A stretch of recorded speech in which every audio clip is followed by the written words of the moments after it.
Shabbat Shalom. Shabbat Shalom. Today we will be continuing our studies of Psalm 119, and we are in the 8th chapter, which is called HETH. And this chapter speaks about the devotion to God's person, God's words, and God's people. It is very interesting. In fact, we will be studying Psalm 119 from verses 57 to 64, and we're going to read them. Starting from verse 57. You are my portion. Lord, I have promised to obey your words. I have sought your face with all my heart. Be gracious to me according to your promise. I have considered my ways and have turned my steps to your statutes. I will hasten and not delay to obey your commands. Though the wicked bind me with ropes, I will not forget your law. At midnight, I rise to give you thanks for your righteous laws. I am a friend to all who fear you, to all who follow your precepts. The earth is filled with your loving kindness, Lord. Teach me your degrees. The key statement of this chapter is found in the first verse, verse 57, which says, the Lord is my portion. Actually, these words represent the watermark of Psalm 119. What is Psalm 119 all about? God is my portion. God is our portion. What is the psalmist trying to tell us? He's trying to tell us that God is everything. These things we know, but we tend to forget. We know that God is everything. We believe that God is everything, and we stop there. That is the difference between today's people and the people in those days. They used to really, truly trust God, believe God. And all the rest of the words in this paragraph add support to this confession. By what he is saying in the next 7 lines, he is supporting the confession that, listen, God is my portion. He also says, be gracious to me according to your promise. So again, once again, we are seeing a person, the psalmist, who knew about God's promises. And he was trusting in God that he will receive his promises. Why? Like we already said in previous teachings, because he knew what God did for the people of Israel. How he opened the Red Sea, how he protected them for 40 years in the desert. The miracle of the manna, the miracle of the water from the rock. He knew about this. But be gracious to me according to your promise does not stop there. We need to know what God's promise is and on what does it stand. And this we can find in the book of 2 Chronicles, chapter 7, verse 14. If my people who are called by my name, the big if we call it, this is the big if my people who are called by my name will humble themselves and pray and seek my face and turn from their wicked ways, then I will hear from heaven and I will forgive their sin and will heal their land. This is something we talked about last week's parasha, when we said that God instructed Moses to make a serpent on a pole, lift it up, and the people will look at it. That's what it means to seek God's face, to trust Him. Not just like, oh, you have a beautiful face, God. No, it's not just like that. God is saying, listen, believe me, seek my face, truly. Know that I can heal you. Trust me. Through this trust comes the promise. Where do we find the promises of God? And why I'm saying this? Because today's modern churches, like I used to call them, they want the blessings of Abraham, but they don't want to follow the law of Moses. They want the blessings of Moses, but they don't want to follow the law of Moses. Where do we find the blessings? With the blessings of God, we find them in the book of Deuteronomy, chapter 28. When you read chapter 28, you see the blessings that God will give Israel, even spiritual Israel today, which includes us. It speaks about the blessings that God will send, but there is a condition. Chapter 28 of the book of Deuteronomy, it's called the blessings for obedience. Even the title of the chapter, it speaks of itself, blessings for obedience. Verse 1. If you fully obey the Lord your God and carefully follow His commandments, what is he talking about? He's talking about His Torah, He's talking about His law, He's talking about His instructions. If you fully obey the Lord your God and carefully follow all His commandments, all His commands I give you today, the Lord your God will set you high above all the nations on earth. And these blessings will come on you and accompany you if you obey the Lord your God. And then, from that verse, this is verse 1 and 2, up to verse 14, we see the blessings. What are the blessings that God is promising if we follow His commandments? Like always, 10, not 9. All of them, including keep the Shabbat holy. Remember what James says, if you break one, it's like you break them all. So if you don't keep the Shabbat holy, especially when you know about it, you're hearing teachers from all over the world, you need to keep the Shabbat holy, you still continue breaking it. You are not a candidate to receive God's blessings. But, as we will see from our study, these blessings only come if we obey God's Torah, God's instructions, God's commandments. And that's what this chapter of this psalm is all about. Lord, send your promises. Why? And we will see why. We can divide this chapter in 3 sections. Section A, it's devotion professed with words. Promised. A devotion to the promise of God. This we find in verse 57, which we'll be reading again soon. Section B is devotion expressed by conduct, by following. So you are showing your devotion by following God, God's instruction. And third section is devotion anticipated in prayer, knowing God's promises. And you pray for God's promises, knowing that He will keep His promise. So let's start with the first section, devotion professed with words, which is verse 57 of Psalm 119. You are my portion. He's professing something. He's making a statement. Lord, I know you are my portion. You are my everything. Lord, I have promised to obey your words. So, how come the Lord is his portion? Because he is obeying His word.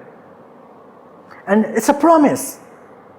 It's a promise. Lord, I have promised. Here the psalmist is emphasizing an enduring condition. I promise I will never stop following your Torah. I promise I will never stop following your law, your instructions, till the day I die. It's a promise.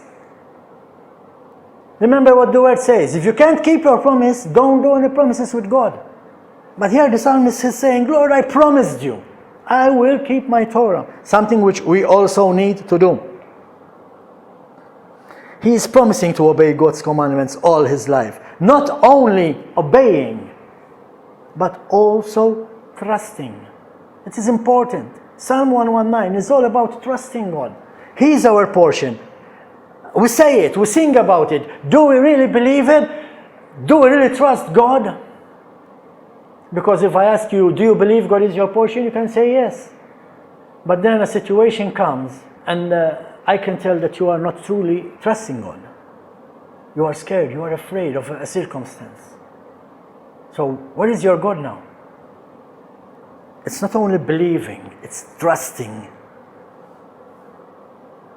As I said, people nowadays want the blessings promised by God through Moses and Abraham, but they don't want to obey God's instructions. But this is not what the psalmist is saying. The psalmist is saying, Lord, send your promises. I know you are my portion because I follow your instructions. The statement the psalmist is saying when he says, the Lord is my portion, ties up to the idea of intimacy and personal relationship with God. When you have a relationship with somebody, you trust that somebody. It's like a married couple. You are to trust your partner. Otherwise, what kind of relation is it that if you don't trust your partner? The same with God. You cannot have a relationship with God if you do not trust Him. And we're talking about God, we're not talking about men. Me, I can fail you, I'm a man. But God never fails us. God is God. You are my portion. It is a familiar expression of trust and devotion found throughout Psalms in places like Psalm 16 verse 5, where it says, Lord, you are my portion and my cup. You make my lot secure. So you are my portion. It's not only in Psalm 119. We find it also in Psalm 16 verse 5. Also in Psalm 73 verse 26, my flesh and my heart may fail, but God is the strength of my heart and my portion forever. That's the most important word in this line. Forever. He's my portion forever. Even though I fail, He's still there. He's still merciful. He's still righteous.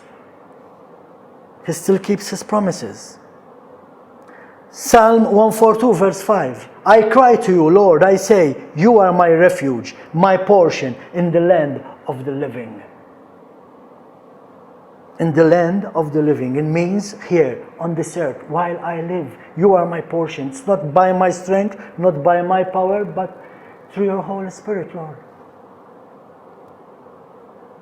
And the word portion here has various meanings. It means lend, share, and was used of the inheritance given to the various tribes of Israel. Like we all know, when God gave the law to the people, He gave a piece of land to every tribe. In fact, every tribe had a share of the land of Israel except the priests, the Levites. But it does not stop there. The Levites, even though they did not inherit the land, they had something different, which was much, much better than the land. If the land was the portion of the tribes, what was the portion of the priests? God Himself. He was their portion. We find this command in Numbers 18 verse 20 and Book of Deuteronomy chapter 10 verse 9, where God says, listen, the tribes, they have this land, but the priests, they have no land, but they have God. For the Lord to be one's portion was descriptive of one's temporal and eternal relationship to God. What am I saying? Psalm 73 verse 26. Psalm 73 verse 26. My flesh and my heart may fail. Again, we've already read this line. But God is the strength of my heart and my portion forever. The land may be taken away from you, but they can never take God away from you. So, how do we make God our portion? By reading His Word. To be occupied with God's Word is to be occupied with Him. Where do we find this? Again, first verse of the study, verse 57. You are my portion, Lord. I have promised to obey your words. To obey His words, you need to know what His words are. Like I said last week. Even last week we had this message. If you don't know what the promises of God are, How can you expect the promises of God? You don't know what the promises are. Again, how do we know what the promises are? By reading His Word. Once you read His Word, once you study His Word, then once you are occupied with the Word of God, you are occupied with God Himself. You are one with Him. Then He is your portion. That's how He was the portion. How come He was the portion of the priests? Because they did the service in the temple. They were in contact with Him all the time. Like we said in the parasha regarding Korah. Even touching the tools of the temple.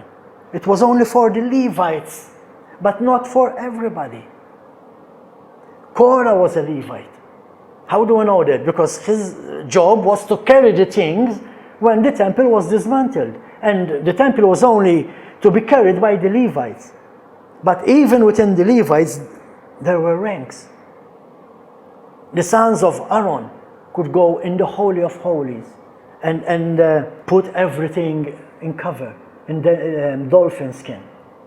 That's what irritated Korah, in fact. How come you can go in there and touch the sacred tools and we cannot touch them? It was something that was in Korah's mind. Because they are continuously in the presence of God.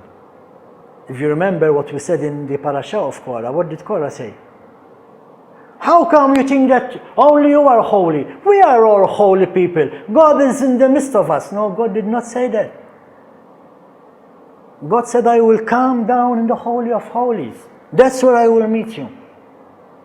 Not with everybody. Now, was God in the midst of Israel? Of course, He's always in the midst of Israel. It's His people. It's the apple of His eyes. But not the way that Korah interpreted it. But again, you are my portion, Lord. I promise to obey your words. And again, this is a possibility that the psalmist, remember we said that the psalmist might be Ezra. In this case, Ezra wrote this psalm. It is a possibility that he was a priest. Why? Because he was continuously in the Word. Continuously. If so, this shows the passion for the Word of God that must be present in those who teach it. In fact, Psalm 119 reveals the heart of the ideal pastor. An ideal pastor, a true pastor, is continuously in the Word of God. Having said that, I have to say again also, all of the Word of God. Not just the part that you like. And you know what I mean. Second part, devotion by conduct. Verses 58. I have sought your face with all my heart. Be gracious to me according to your promise. Now, the first part of this verse stresses the sincerity of his prayer. I have sought your face with all my heart.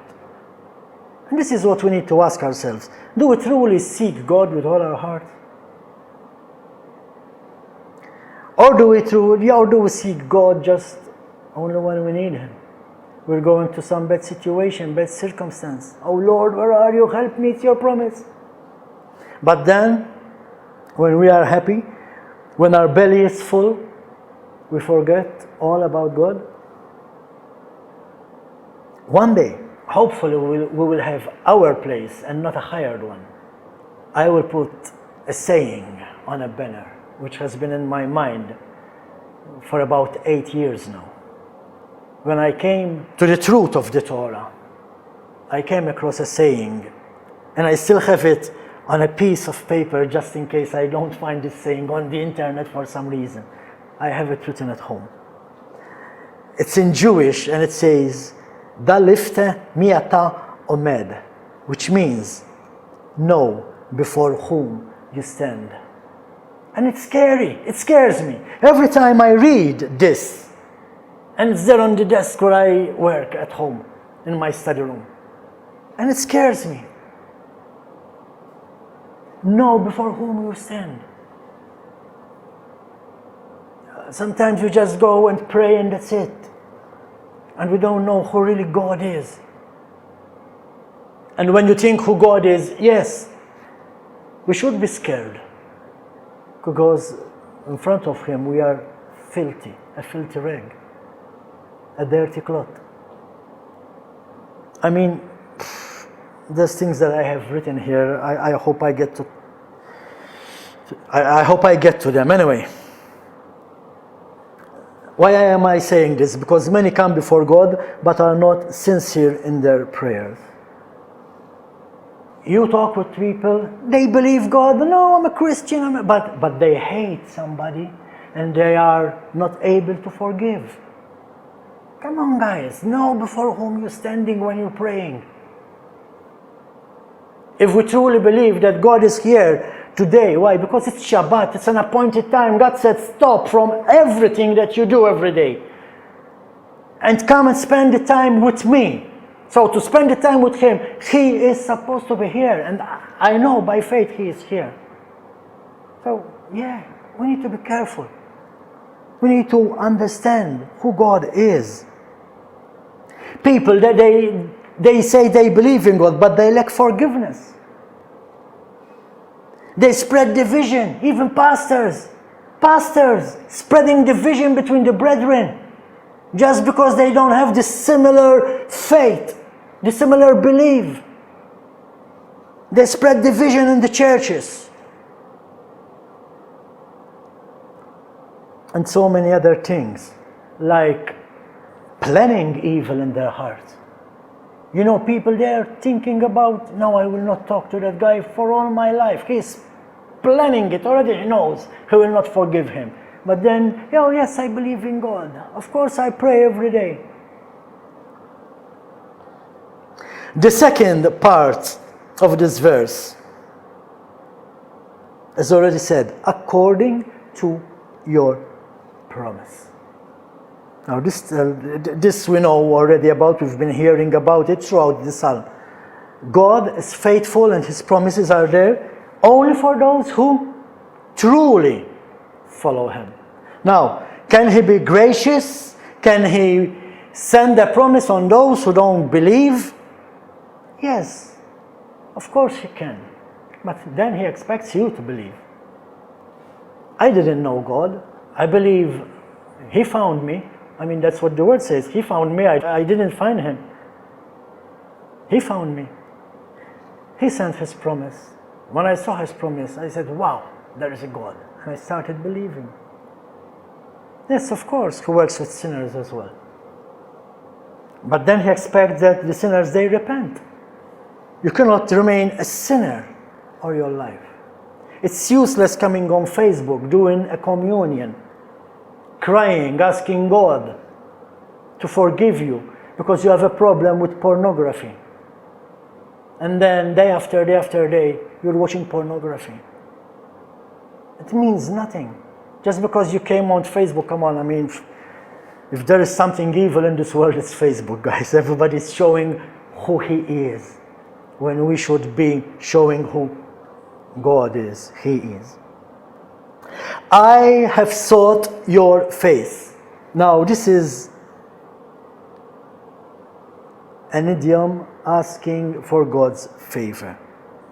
What the psalmist is saying is, look at me with approval and blessing. That's what it means to see God's face. Not just to draw Him with beard and long hair, like people do. No, we are to see God's face, knowing who He is. Again, if we know who He is, we can come before Him and we can actually ask for His blessings. But only if we know who He is. Otherwise, we cannot seek His face. We find the prayer to be gracious to me. It occurs 19 times in the book of Psalms. It is a prayer that the psalmist prays when he is faced with loneliness, distress, and sin. This we find in Psalm 25, verse 16. He is asking for the promise of God Because he was lonely.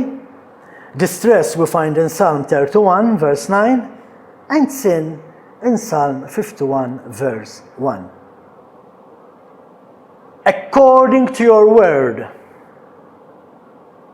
tells us why the prayer is justified. Why? Because he follows God's instructions. Because he follows God's instructions and he knows the promises. He can say, Lord, according to your word, do unto me. Send your promises my way, according to your word. But what does his word say? If my people turn back from their evil ways. Section 3, devotion expressed through choices. Psalm 119, verse 59. I have considered my ways and have turned my steps to your statutes. You see, this is another reason why he can come before God and say, God, send your promises. You promised. You promised that if I turn my steps and I walk in your statutes. You see the difference? You see why the world is in the world it is today? People are asking for the blessings. I mean, you hear people talking about God, but they don't even know what is written in His Word. Like here in Malta, some of the local councils, they start their meetings with a prayer, with Our Father prayer. They don't even know who Our Father is. Not only local councils, I mean a lot of people. The word translated considered refers to use of the mind to think. When the psalmist is talking about considering the word of God, he is saying, I think about it all the time. Remember what we always read in Joshua chapter 1 verse 8, meditate on this book of the law. Is meditating on the book of the law enough? As always, we need to do something from what we are studying. The psalmist made two choices. He chose to meditate and he chose to change. I mean, you can stay all night thinking about the Word of God. Morning comes and you're the same person you was yesterday. So we need to meditate on the Word of God, and when we truly meditate, when we truly study the Word of God, this is what I always say, we need to study, not just read. I meet people in the streets, they read the Word of God, they just read it, they do not study. If you study it, it will change you. If you read it, you just read a book. And I know sometimes it's not easy, but that's why sometimes we need to even study the Hebrew language. Like, you remember the story where Yeshua said, you have to hate your parents? Sincerely, Yeshua is quoting Torah. Is God telling us to hate our parents? No. When you study what the Hebrew language is saying, the word in Hebrew, to hate, means to love less. Like, if you love your parents more than me, that's what Yeshua is saying. If you love your parents more than me. Now, it's a different story. He's not saying you have to hate your parents.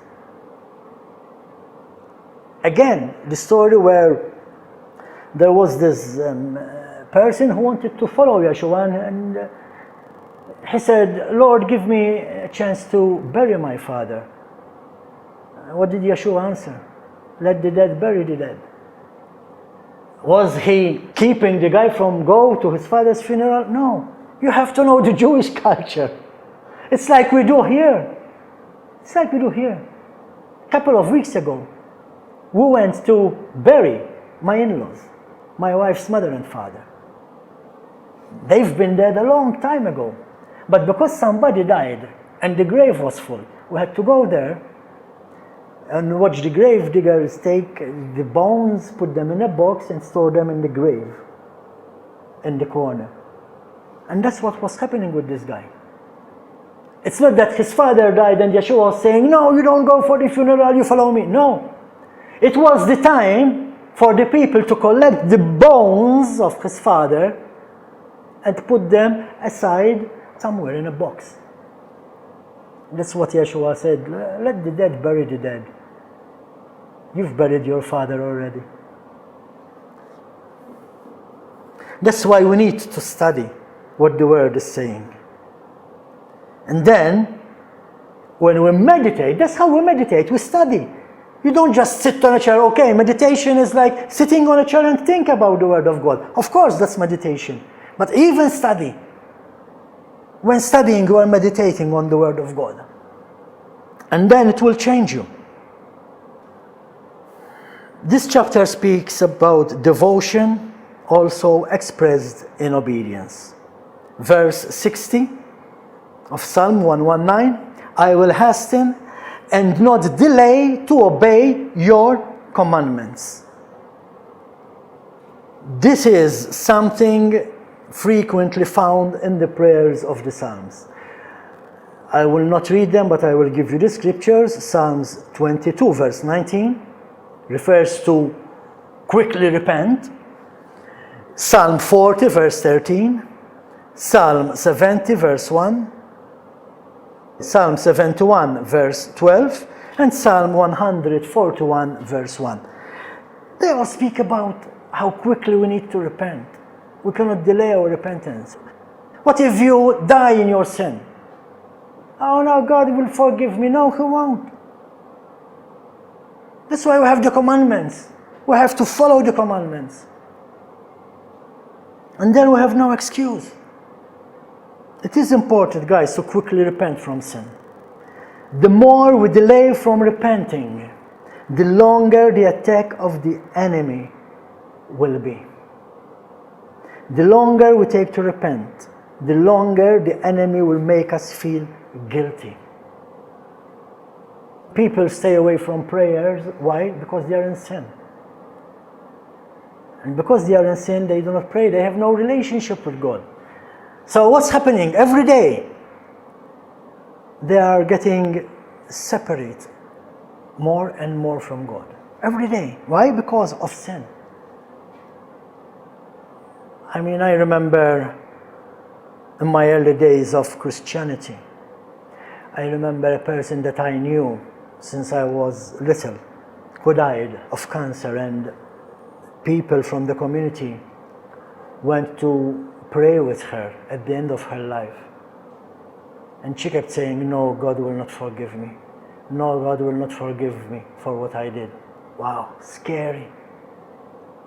Scary. This is trusting God. She believed in God, and she was saying, God will not forgive me. Therefore, she believes in God. But she was not trusting Him to forgive her. So she did not repent. And this at the end can break us, guys. It keeps coming into our mind. That's the work of the enemy. He works in our mind. That's why he attacks us. Oh, how many times he brings back old sins that I committed since I was very, very young. But now I'm a new creature. Now I'm a new person in Christ. I'm forgiven. Now what I need to pay attention for is not to repeat those sins. That's where I will have a problem if I repeat those sins. But now I'm forgiven. I'm changed. Devotion expressed in faithfulness. Verse 61. Though the wicked bind me with ropes, I will not forget your law. Again, like I explained this morning during the parasha teaching, the ropes of the tent means the promises of God. The tent is the place where God lives. The tent is kept in place with the ropes, and the ropes are the promises of God. In this case,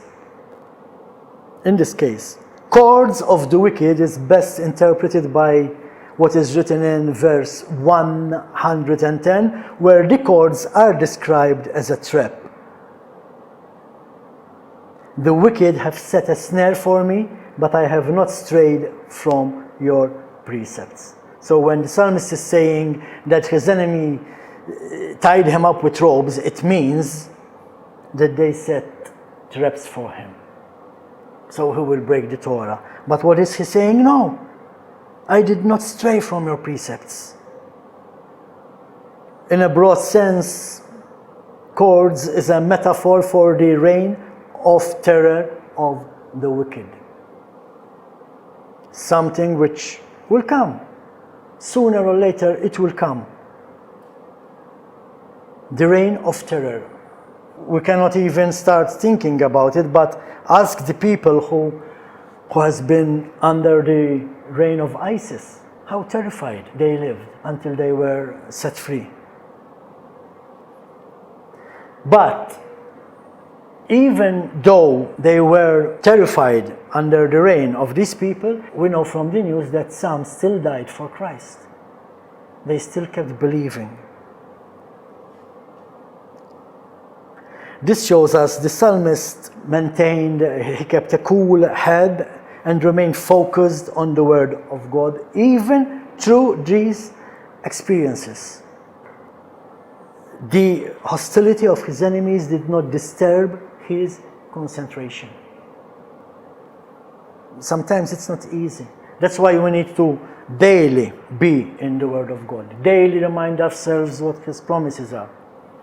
As I said, I don't know how many of you were with us like a couple of years ago when I did the teaching about the book of Maccabees. What happened then will happen once again. A day is coming where the Word of God, the books with the Word of God, will be taken away from us.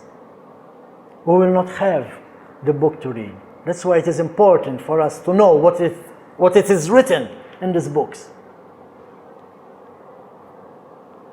So when the books are taken away from us, we can still build up our hope on the promises of God. They will not disturb our concentration. Then there is devotion expressed in praise. Now, praise is a very big word, guys. I've been building a talk about praise, exuberant praise, in fact, which is, in my opinion, it's coming up very nice, very beautiful. But for the sake of this study, we go on to verse 62 of Psalm 119. At midnight, I rise to give you thanks for your righteous laws. Now, you know how many Christians I know that they make the alarm so they wake up at midnight to pray? It's not bad at all. It's a good thing to do.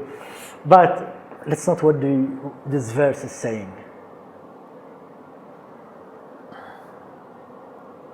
Midnight does not mean 12 o'clock. Midnight refers to the very middle of the night, in the darkest hour. That's what the psalmist is saying. In the darkest hour, Lord, I still worship you. And we all go to a dark hour, more than once in our lives. Again, how many people do I know that going to a circumstance, they stop going to their fellowships. They stop praying. They don't want to hear about God. People, you send them a message and they don't answer you back. You send them scriptures to uplift them. That's what the scriptures are for.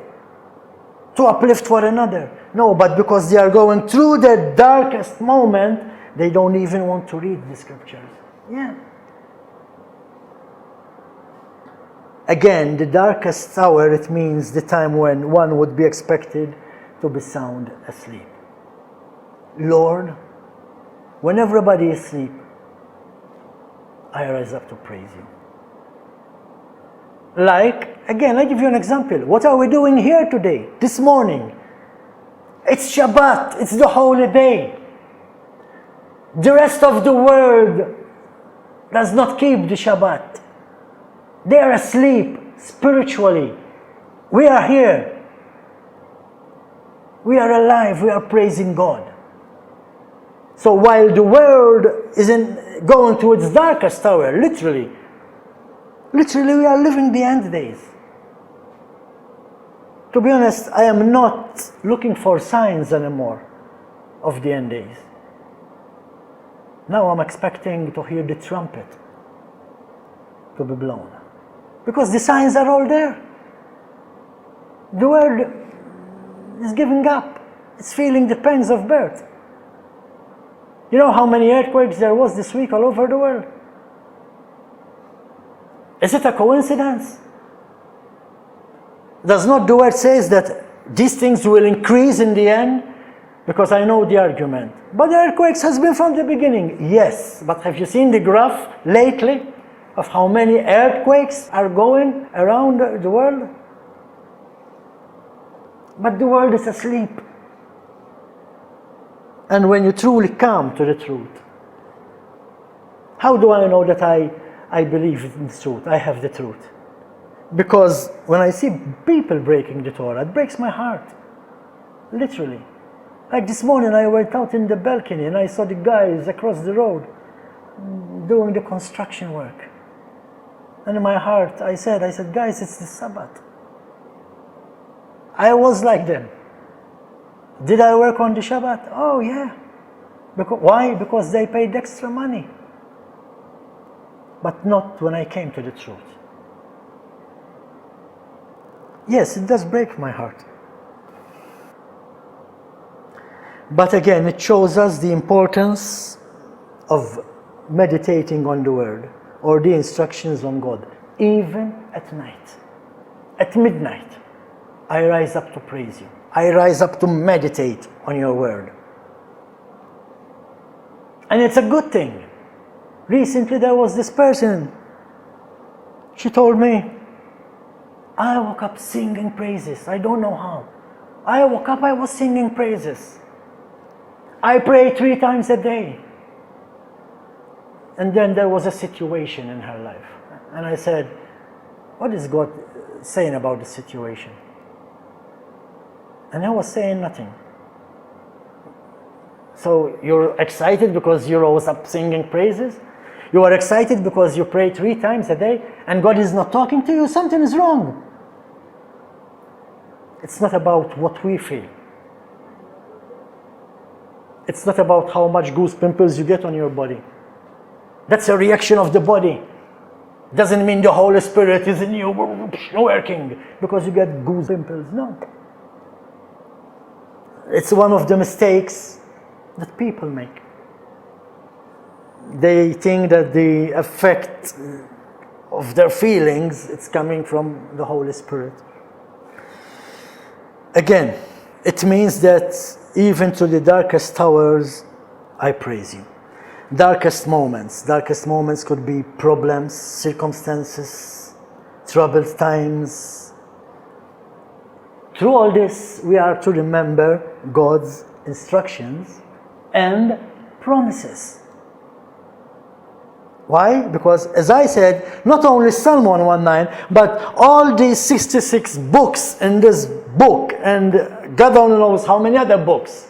It's all about faith. It's all about faith. We read what God is saying and we believe in Him. Another devotion of the psalmist. Devotion in companions. Verse 63. I am a friend to all who fear you. I am a friend to all who fear you. To all who follow your precepts. Now, can we have worldly friends? Of course. My colleagues at work, they are worldly friends. They do not believe in the Torah. They don't believe in the instructions of the God of Abraham, Isaac, and Jacob. They believe the instructions of the God of the Roman Catholic Church. They are still my friends.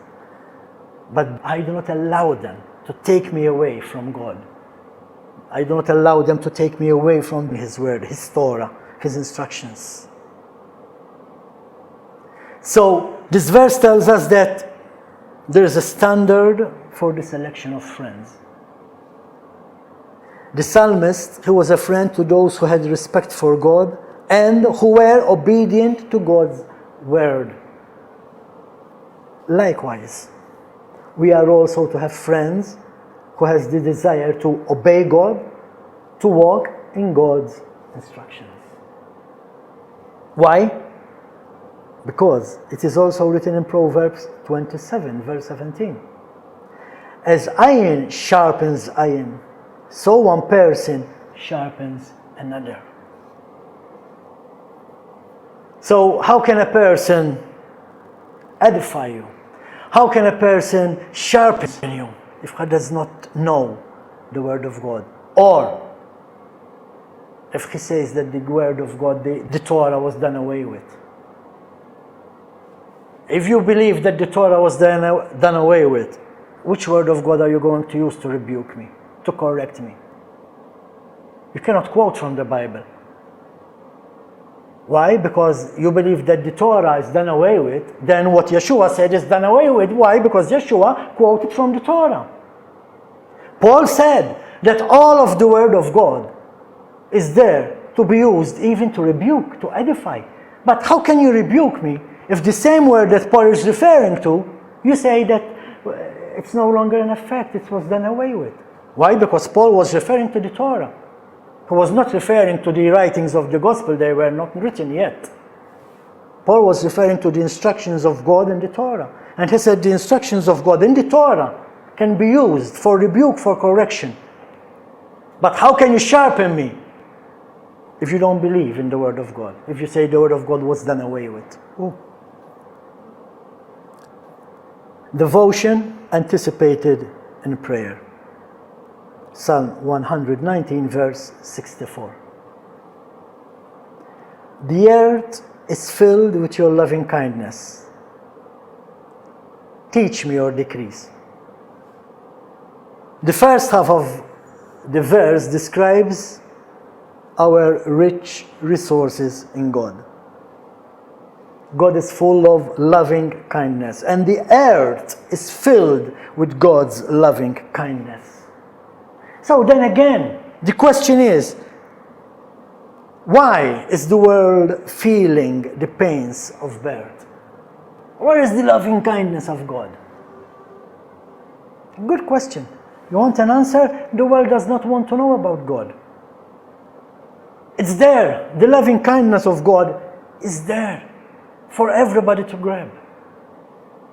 Only if we follow His commandments. I mean, God so much loved the world that He sent His only begotten Son, so who therefore believes in Him will be saved. We have to believe, we have to trust God. That's why the world is in the situation it is today. But God is still keeping His promises with those who choose to follow Him. If the earth is filled with God's loving kindness, why is the world in the present situation? Could it be because people believe their leaders more than they believe God? And when I mean leaders, I mean spiritual leaders. Could it be because people believe that we are not under the law anymore? You see how scary it is to teach from the pulpit that the law was done away with? The second half of this verse recognizes the importance of obeying God's instructions. Teach me your Torah, teach me your law, teach me your instructions, teach me your decrees. And it is only when we follow God's instructions that we can position ourselves to receive God's loving kindness. This is a book that I've read in my days when I was at the Pentecostal Church Bible College.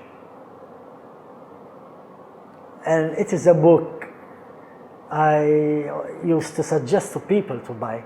It is a book that I even blessed somebody with when he had no money. I said, okay, guy, you have this situation. You need to read this book. He said, I have no money. I said, okay, I buy it for you. Just promise me you read it. And it's a very interesting book. How to position yourself to receive healing. The thing is this. There's also diagrams in it to show you step by step what to do to receive healing. And the end message is, be obedient to God's law. Which law? The same one that was done away with. You see the oxymoron and all this? The book says one thing, but the preacher from the pulpit is saying another thing. Amazing. You can search this book on the internet. How to position yourself to receive healing. Amazing.